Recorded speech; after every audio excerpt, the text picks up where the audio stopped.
Wednesday, I'm going to go ahead and wrap up 2 reviews right now on The Punisher, which we talked about briefly on Wednesday when I called it Punishment Wednesday.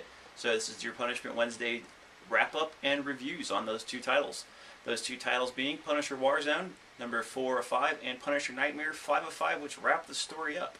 So getting started, first up, Punisher Warzone. Right here, number 4 of 5, and Punisher Warzone this time started with Captain America being in the bar, going to meet Logan. Logan was drinking and told Captain America, "No, you cannot drink with me." Captain America asked for his help, and Logan said no, basically. And then Logan left.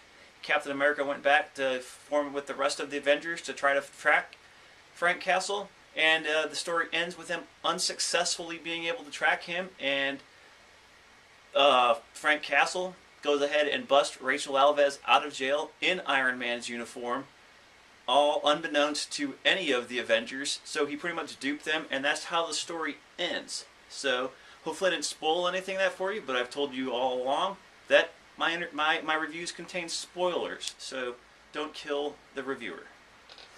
And so that wraps up Punisher Warzone. We have 1 left. That was 4 of 5, and then the finale of Punisher Nightmare, number 5 of 5, was also on Wednesday. And like I had said, I didn't like 3. I loved 1 and 2. 4 picked up, and 5 was also great. I very much enjoyed it until the very last page. If they would have left the last page out with Frank Castle eating an ice cream cone, I would have been completely happy.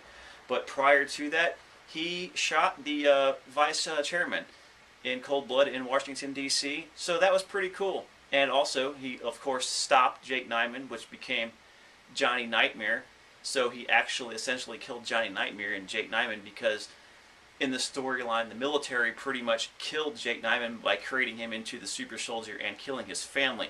Of course, in the first part of this series, number 1, I really thought that Punisher was going to have a new, collaborator, because he ended, or he rather began his life when his life ended, when his family also got killed in Central Park, just like Frank Castle. So I was very stoked about that. And of course the story took many turns, and eventually Frank Castle had to kill that guy who was Jake Nyman that later became Johnny Nightmare. So that wraps that up, and it's good. It's a good read, like I said. So if you like the Punisher, it's definitely one to pick up. And of course, Punisher Warzone that I mentioned before. So until then, until the next reviews I do, peace. Go to the fucking